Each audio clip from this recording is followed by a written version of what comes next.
နမောတတ္တဘဂဝတောအရဟတောသမ္မာသမ္ဗုဒ္ဓတ္တနမောတတ္တဘဂဝတောအရဟတောသမ္မာသမ္ဗုဒ္ဓတ္တနမောတတ္တဘဂဝတောအရဟတောသမ္မာသမ္ဗုဒ္ဓတ္တမြန်မာနိုင်ငံဟာကမ္ဘာပေါ်မှာထေရဝါဒဗုဒ္ဓသာသနာစီပင်ထွန်းကားဆုံးနိုင်ငံဖြစ်တဲ့အပြင်နိုင်ငံတော်အစိုးရကလည်းဗုဒ္ဓသာသနာရောင်းဝါကိုကဘာသို့ပုံမထွန်းလင်းပြန်ပွားဖို့ရည်ရွယ်ပြီးအဖက်ဖက်ကကြိုးပမ်းအားထုတ်တဲ့ရှိပါတယ်။မြန်မာနိုင်ငံသူနိုင်ငံသားတို့ဟာဗုဒ္ဓမြတ်စွာနဲ့ပတ်သက်တဲ့တန်ဝေဇနိယလေးဌာနအဝိဇိတလေးဌာနတို့မှာရှိတဲ့ဇီဒီပထိုးများသာသနိကအဆောက်အဦတွေကိုတွားရောက်ဖူးမြော်ကြည်ညိုရတဲ့ရတောင်ရခဲ့အခွင့်အရေးကိုလည်းရယူလိုကြပါတယ်။ရဟန်းရှင်လူပြည်သူအများမိမိတို့ရဲ့အစီအစဉ်နဲ့မြစ်စီမဒေသကိုဖျားဘူးတောက်တဲ့အခါမှာအကြောင်းမျိုးမျိုးကြောင့်အခက်အခဲများအစင်းမပြေမှုများနဲ့စိတ်ဆင်းရဲမှုများနဲ့ကြုံတွေ့ရတတ်ပါတယ်။မြစ်စီမဒေသတာဝတိညလေးဌာနကိုဖျားဘူးသွားလိုသူများအစင်းပြေချောမောစွာတောက်ရောက်ဖူးမြော်တရားတရားပွားများနိုင်ရန်မြန်မာလူမျိုးများဒေသနာဘာတနာဘုဒ္ဓတာများကျွယ်ဝဝနဲ့မြစ်စီမဒေသတာဝတိညလေးဌာနဖျားဘူးလုပ်ငန်းတွေကို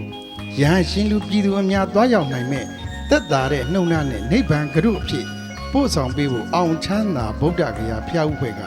စီစဉ်ငယ်ခြင်းပဲဖြစ်ပါတယ်။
မဟာပရိနိမသုတ်တော်မှာမြတ်ဗုဒ္ဓက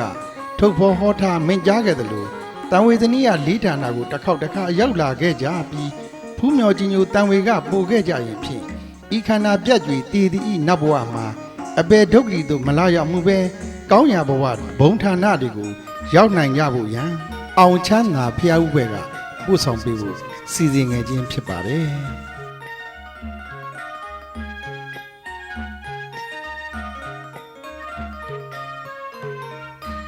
အခုတွေ့ရတဲ့အတိုင်းအမှတ်16ကြည်တာရန်လန်းရန်ကင်းဘောက်ထော်မှာရှိတဲ့ Power Palace Hotel မှာလဲအောင်ချမ်းသာဖျားဝဲဟာရုံငန်းဖွင့်လှစ်ခဲ့တာဖြစ်ပါတယ်။မြစ်စီမဒေသတန်ဝေဇနိယလေးဌာနဖြစ်တဲ့အိန္ဒိယနီပေါ်ဗုဒ္ဓဂယာဖျားဦးခီးစဉ်တွေကိုမက်ခင်ဖောင်ကြီးအတူစီပြီးခရီးသွားနိုင်ကြဖို့အောင်ချမ်းသာဖျားဦးဘက်ကထပ်မံပို့ဆောင်ပေးဖို့စီစဉ်ငယ်ခြင်းဖြစ်ပါတယ်။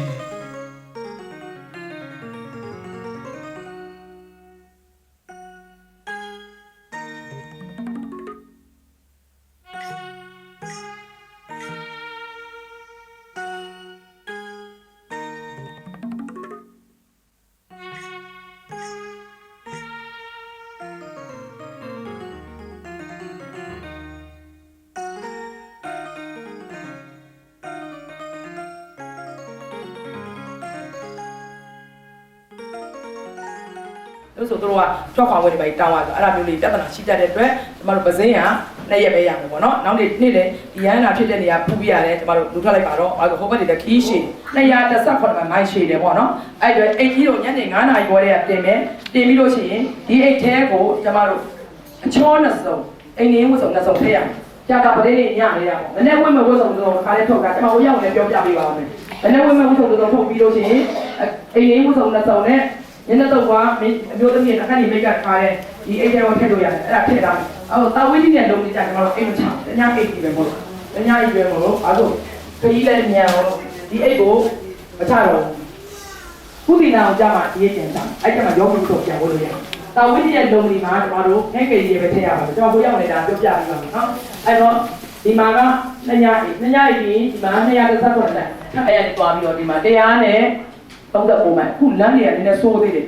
ဘာလို့ဖြစ်လဲဆိုတော့ရွေးကောက်ပွဲမှာငါပြတ်တယ်တော်တော်ဆိုးနေတဲ့အချိန်ကြီးလမ်းဒီနားနေတဲ့အစာလည်းကြည့်တယ်ကြောင်းအခုဒီနားမှာအခုအတွေ့အကြုံကကျွန်မအခုတစ်ပတ်လုံးပတ်တာပေါ့ပတ်တယ်ဆိုတော့ဒီနားမှာလမ်းလည်းဆိုး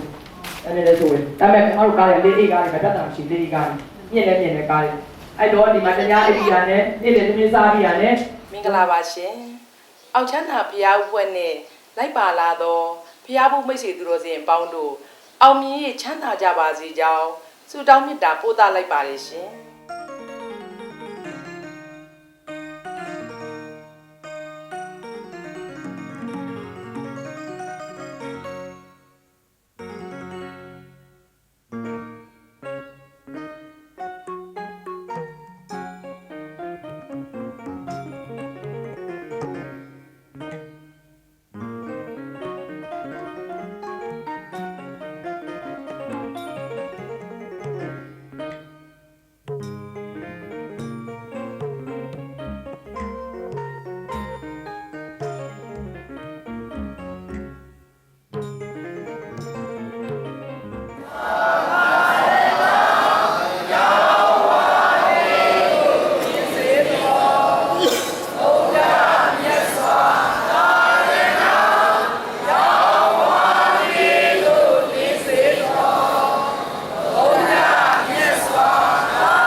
အောင်ချမ်းသာဖျားဥပွင့်ပေါင်းသူတော်ကောင်းများတို့ဟာ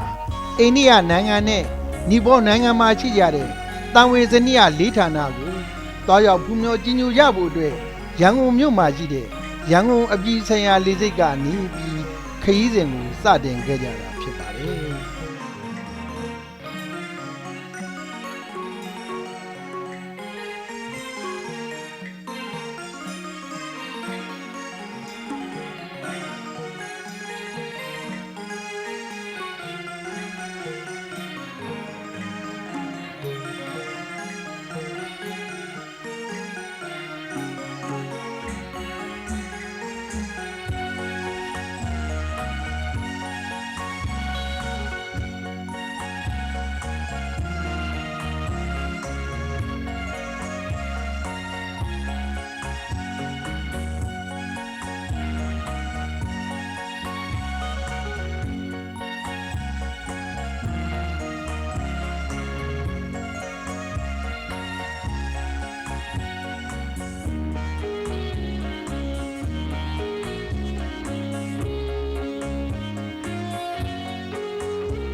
အခုတွေ့ရတဲ့အိန္ဒိယလေကြောင်းလိုင်းနဲ့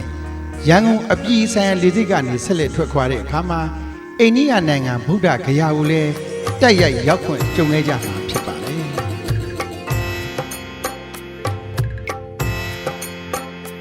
။အောင်ချမ်းသာဘုရားဥပ္ပိပေါင်းသူတော်ကောင်းများတို့ဆန္ဒအပြင်းပြဆုံးနဲ့ရောက်လွတ်လာတဲ့ဌာနတစ်ခုဖြစ်ပြီးဗုဒ္ဓဂယာမြင်မြတ်မှာကိုလည်းခြေချခွင့်ကြုံခဲ့ကြပြီးဂယာလေဆိပ်ကိုလည်းရောက်ရှိခဲ့ကြတာဖြစ်ပါတယ်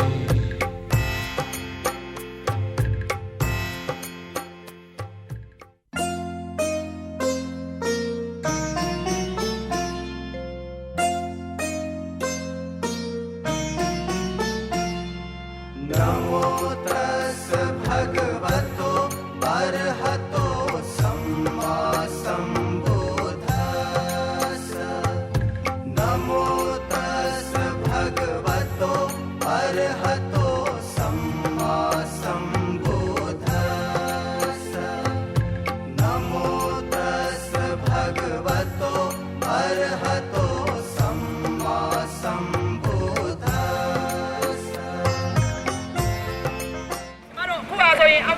တရားပွဲအဖက်နံပါတ်4ပွဲဟာကျမတို့ခါရလေးစိတ်မှာအမှတ်တရရိုက်ထားသောပုံဖြစ်ပါတယ်ဒီပွဲဟာဗုဒ္ဓဂါယာတရက်ချုပ်ပြီးရောက်မှာဖြစ်ပါတယ်ချုပ်ပြီးဈေးပွဲရတာပေါ့နော်နမောနမောနမောနမောनमो नमो नमो नमो तुम्हें नमो पूज्य दलाई लामा जी नमो नमो तुम्हें नमो पूज्य दलाई लामा जी नमो नमो नमो नमो नमो नमो नमो नमो नमो नमो नमो नमो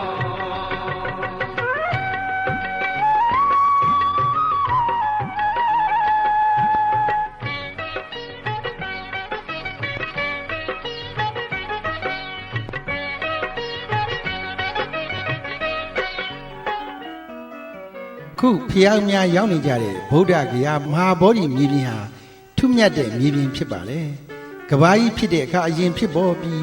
ပြက်တဲ့အခါနောက်ဆုံးမှသာပြက်ရတယ်လို့အဆိုရှိပါလေဂင်းငါဝါလူသဲစုမကပမာဏဖြင့်ပွတ်တော်မူကြကုန်သောဖျားရှင်ပေါင်းတို့ဟာဒီမဟာဗောဓိမြေမြတ်မဟာ၌သာပွတ်တော်မူခဲ့ကြတာဖြစ်ပါလေ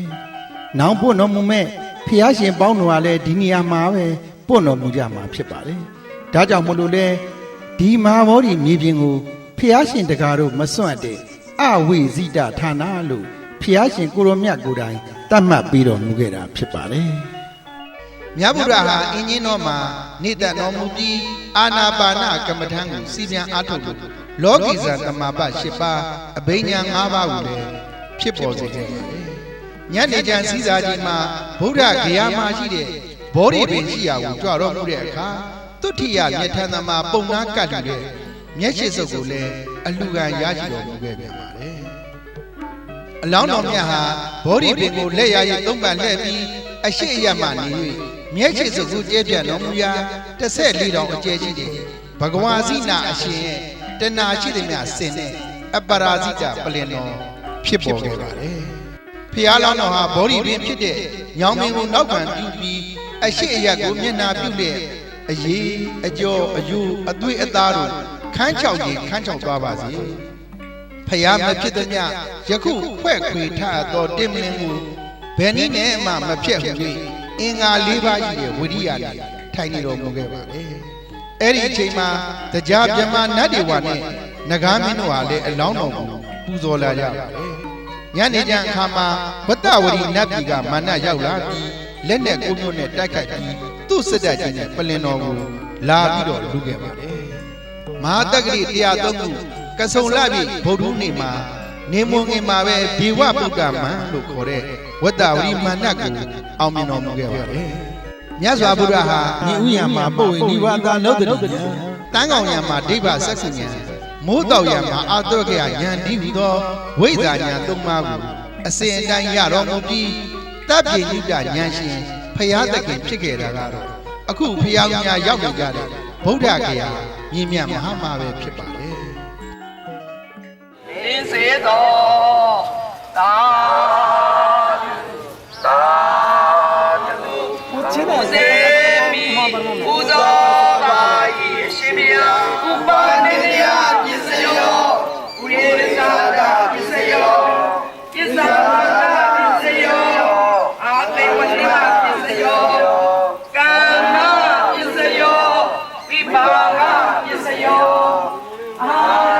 ပစ္စယောဣန္ဒြိယပစ္စယောသာနာပစ္စယောမေဃပစ္စယောအမြုဒ္ဒပစ္စယောဝိပယုဒ္ဒပစ္စယောအာတိပစ္စယောနာတိပစ္စယောဝိဂဒပစ္စယောဓမ္မန္တရဏကိသာမိဓမ္မန္တရဏကိသာမိဒုတိယမိဘုဒ္ဓန္တရဏကိသာမိဒုတိယမိဓမ္မန္တရဏကိသာမိအာဒဝနာပစ္စယောဓမ္မပစ္စယော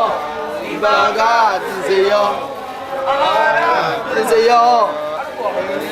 ပစ္စယောသာနာပစ္စယောမေဃပစ္စယောသံဃာ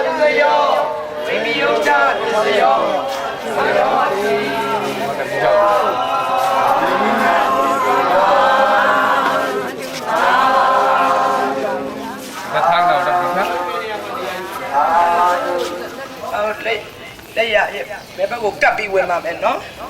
ခါတိုင်းဆိုရင်ကျမတို့ရန်ခဲ့တဲ့တလားလောက်ကတော့ဟိုထိတ်ကနေတန်းစီရဒီဖေးအားဖို့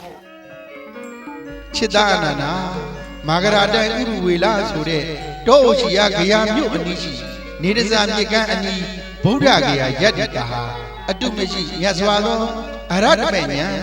တက်မြင့်တာဉာဏ်တော်မြတ်ကိုရတော်မူခဲ့ပြီးဖျားကြီးရောက်ရှိကြရာဒေတာတို့ဖြစ်တဲ့အတွက်အမျိုးကောင်းသားအမျိုးကောင်းသမီးအပေါင်းသူတော်ကောင်းတို့အတွက်မပြတ်ဖူးမြော်တိုက်တဲ့တန်ဝေစင်းမြတ်တထာနာရဲ့လို့မြတ်စွာဘုရားမိန့်ကြားတော်မူခဲ့တာဖြစ်ပါတယ်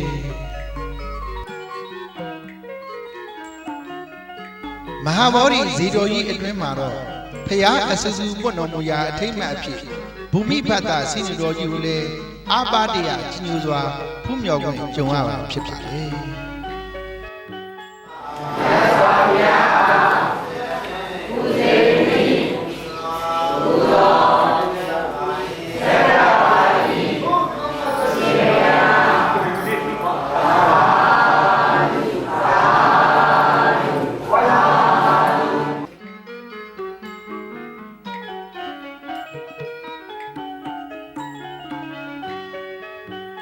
ရတောခင်လေးညီတွေအနံကနဂမြင့်ကျွင်းမောင်စာကာလိဒါရီဘောရီလောကရှုဆွဲဖွားပဲခုနှစ်တန်းဆိုတဲ့အတိုင်းမြတ်စွာဘုရားနဲ့အတူတူဖြစ်ပေါ်ခဲ့ရာဖွားပဲတော်ခုနှစ်စုနဲ့တစုအပါဝင်ဘောရီဉာဏ်ရတော်မူရာရောင်မြင်ဖြစ်တဲ့ဘောရီပင်ကိုလည်းမြတ်ဗုဒ္ဓရဲ့ပရိဘောဂဇီတော်အဖြစ်နဲ့ကြီးညိုစွာဖုံးမြင်နိုင်ကြပါတယ်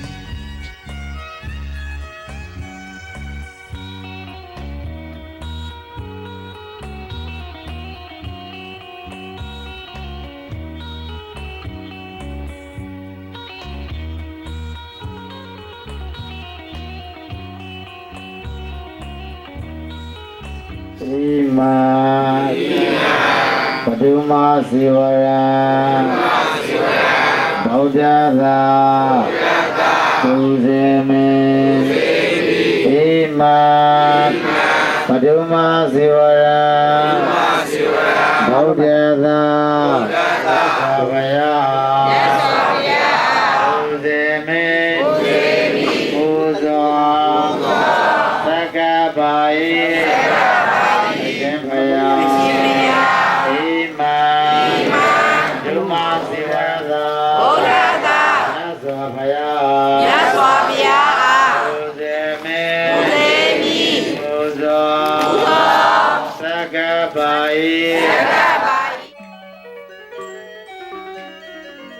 ဖျားဖြစ်တော်မူပြီးကဆုံလာပြီတော်တရင်းနေမှာခုနှစ်နှစ်တိုင်အောင်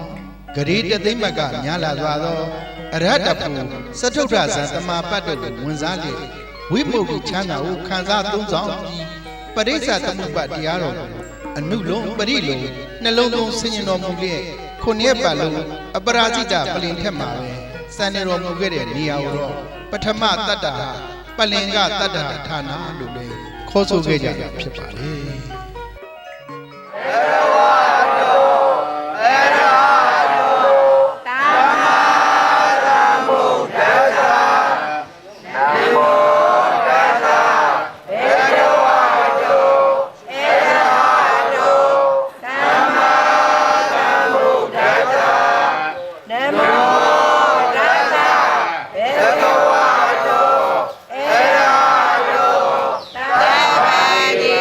Bye.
မြတ်ဗုဒ္ဓဟာ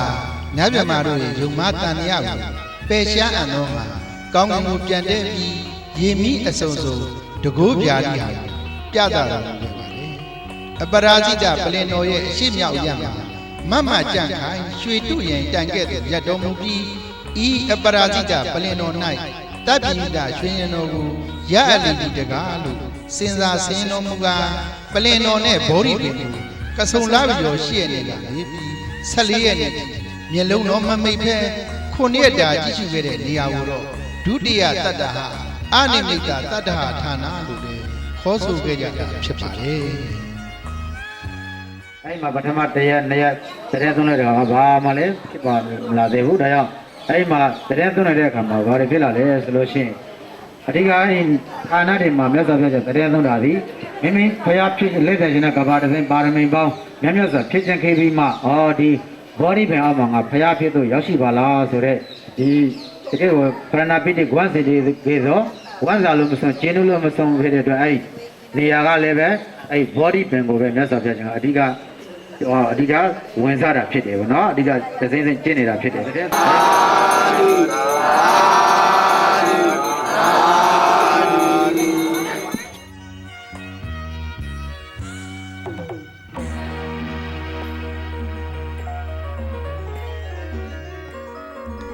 အပရာဇိတပလင်တော်နဲ့အနိမိတဇီဒီအကြားအရှိအနောက်လျားရှိတယ်နတ်မြမာတို့ဖန်ဆင်းတဲ့ယေနာစဉ္ညာမှာတရားတော်ကိုဆင်ញင်ကဖလသမပတ်ကိုဝင်စားတာဖြစ်လူလာတုတ်ခေါက်စဉ္ညာလျှောက်တယ်ကဆုံလာွယ်နေ့ကနေပြီးနေုံလာဆိုင်6နှစ်နေတော်မူခဲ့တဲ့နေရာကိုတော့တတ္တယတတ္တဟာစင်္ဂမတတ္တဟာဌာနလို့လည်းခေါ်ဆိုခဲ့ကြတာဖြစ်ပါတယ်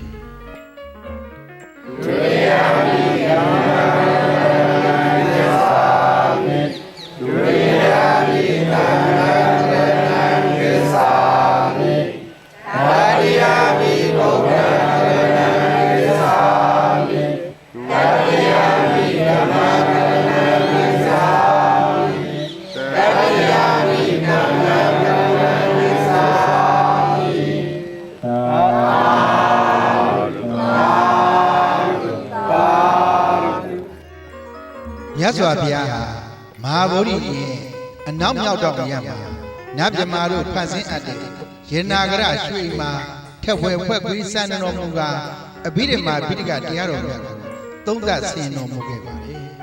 ရှေးဦးကျမ်းများဖြစ်တဲ့ဓမ္မတက္ကနီဝိပင်းဓာတုကထာပုဂ္ဂလပညာကထာဝတ္ထုရမိုက်ကျမ်းတွေကိုသုံးသပ်ဆင်တဲ့အခိုက်မှာညာတော်ကကျယ်ဝန်းတရားနည်းကကျင်းလို့မလို့ရွှေညာတော်မကုန်မြူးလောက်သေးပဲအနန္တနေယတမန္တပဋ္ဌာန်းကျမ်းကြီးကိုသုံးသပ်ဆင်တော်မူတော့မှကိုယ်တော်စိတ်စိတ်မှာတဖိတ်ဖိတ်သောရောင်တော်တို့ထွက်လေထူးဆန်းကုသန်းသွားလာစัจ java တိုင်အောင်ကိုမြူးခဲ့တဲ့နေရာတော်မြတ်ကိုသရုဒ္ဓတတ္တဟာယနာဂရတတ္တဌာနလို့လည်းခေါ်ဆိုခဲ့ကြတာဖြစ်ပါတယ်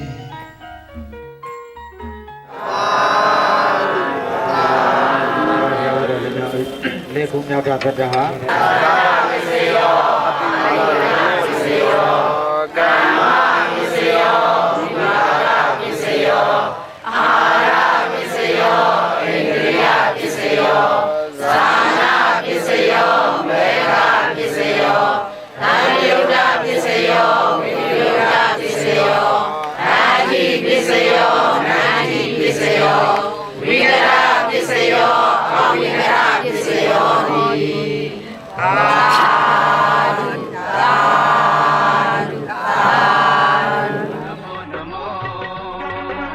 नमो नमो तुम्हें नमो पूज्य दलाई लामा जी नमो नमो तुम्हें नमो पूज्य दलाई लामा जी नमो नमो नमो नमो नमो नमो नमो नमो नमो नमो မဟာဗောဓိပင်ရဲ့အရှိရမှာရှိတယ်စိတ်ကြောင်းသားတို့အကျိတ်ခိုနာရညောင်းမြင်းမှာတရားတော်ကိုဆင်ခြင်ပြီး9ရက်တာကာလပတ်လုံးဖလားသမပဝန်စားနေခဲ့ပါတယ်အဲ့ဒီအခါမှာဟုံကပုံနာကမြတ်ဗုဒ္ဓကအဘယ်သူသည်ယမနလို့ခေါ်ကြောင်းသူမြတ်ဖြစ်အောင်ပြုတတ်တဲ့တရားများကို မေးလျှောက်ရင်မြတ်စွာဘုရားကမကောင်းမှုကိုအပပြုပြီးဖြစ်ခြင်းစတဲ့ဗြဟ္မဏအဖြစ်တရား9ပါးကိုလည်းဟောကြားတော်မူခဲ့ပါတယ်မာနကတဏှိသုံးအောင်ဖြစ်တဲ့တဏှာအာရတိရာဂါတို့ကဖျားယောင်နာကိုလည်းအောင်မြင်တော်မူခဲ့တဲ့နေရာမြတ်ကိုတော့ပိစမတတ္တဟာအဇပါလနိရောဓတတ္တဌာနလို့လည်းခေါ်ဆိုခဲ့ကြတာဖြစ်ပါတယ် ဆင်ခြင်တဲ့အခါမှာလောကမှာငါဖျားဖြစ်နေပြီပေါ့နော်ဒါကြောင့်ငါလောက်လောကမှာငါလောက်ကျင့်ကြံတဲ့ငါကျင့်တဲ့အချက်ကိုဘယ်သူတူပြောမှလည်းပဲမကျင့်ကြံနိုင်ဘူးဒါကြောင့် नमो नमो तुम्हें नमो पूज्य दलाई लामा जी नमो नमो नमो नमो नमो नमो नमो नमो नमो नमो नमो नमो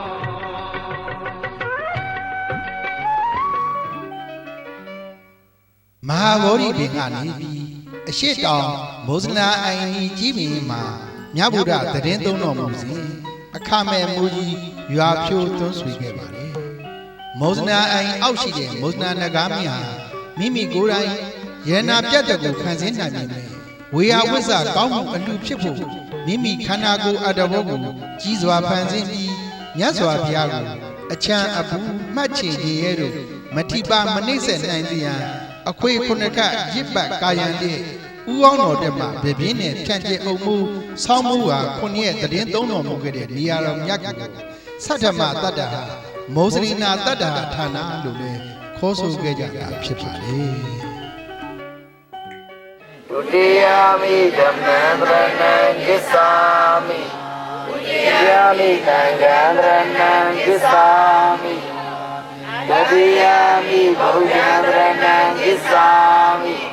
တတိယမိဓမ္မံဗရဏံကိစ္ဆာမိတတိယမိသံဃံဗရဏံကိစ္ဆာမိအာလာ来，当年拿起来，来看，好吧，ဘောလုံးတင်ပဲတဲ့ पूज्य दलाई लामा जी नमो नमो नमो नमो नमो नमो नमो नमो नमो नमो नमो नमो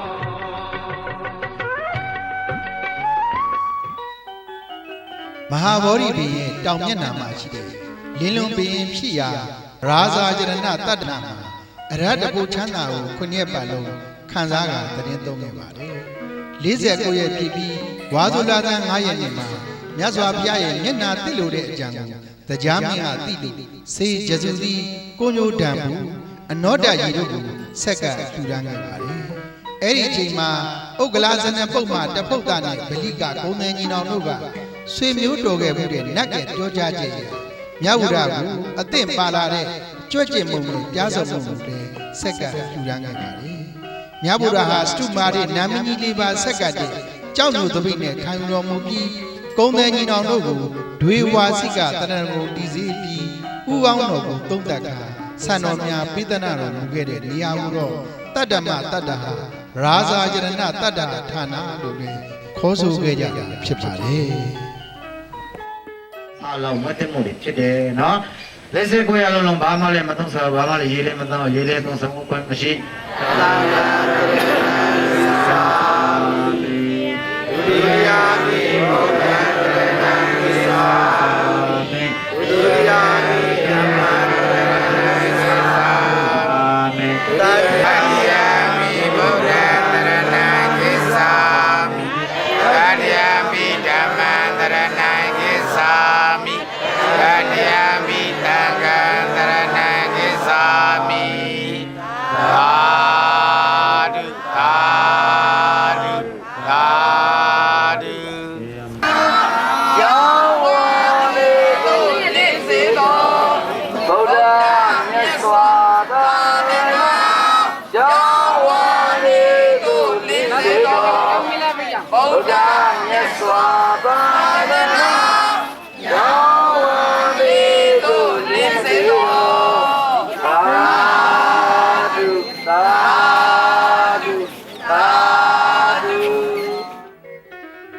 ဒ္ဓဂယာမဟာဝေါဒီမန္တန်ကိုတခါတစ်ခေါက်ဖျားဘူးရောက်ဖို့ကြီးဟာလွယ်ကူတဲ့ကိစ္စတရားမဟုတ်ပါဘူး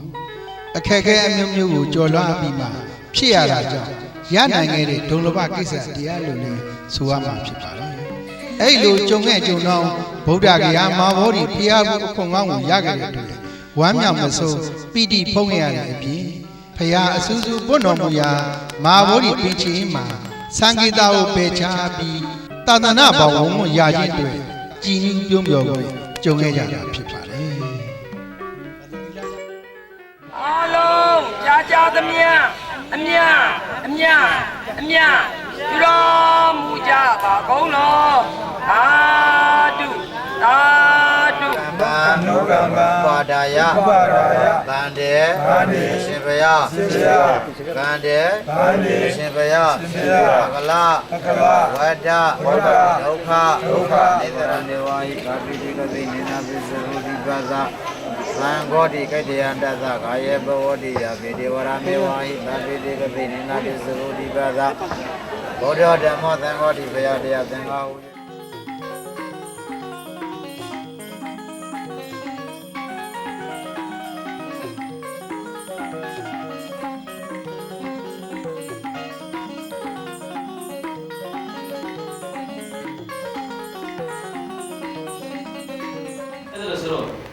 ရဟန်းဖြစ်ကိုလောဘတောင်းထားကြတဲ့ကံဆန်းလို့မှာတဲ့ပြည့်ကြီးဆိုတာကဘာလဲပြည့်တယ်ဆိုတာနာကြီး၅မျိုး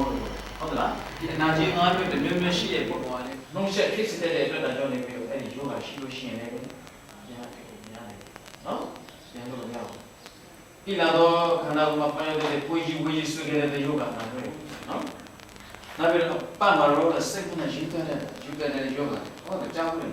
ကျေယူတွေဝဲယူတွေအဲ့လိုယောဂမျိုးဟုတ်သလားအဲ့လိုယောဂမျိုးလေ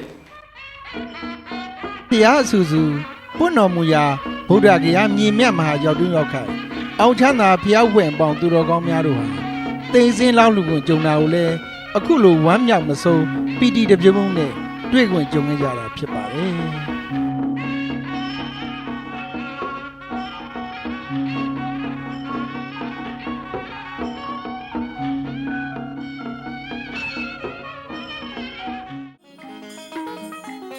မြတ်ဗုဒ္ဓအလောင်းတော်6နှစ်တာဒုက္ခရဆရာကျင့်တော်မူရာတောင်ပေါ်ကိုလည်းသွားခဲ့ကြပါတယ်။အဲ့ဒီတောင်ကြီးကိုကားစီသွားပြီးတောင်ပေါ်တော့ကုန်းလေလန်တိုင်းမော်ရပန်းတဲ့သဘောမထားပဲကုသိုလ်ယူဓမ္မခိဖြစ်ပြီးသွားခွင့်ကြုံခဲ့ရတာဖြစ်ပါတယ်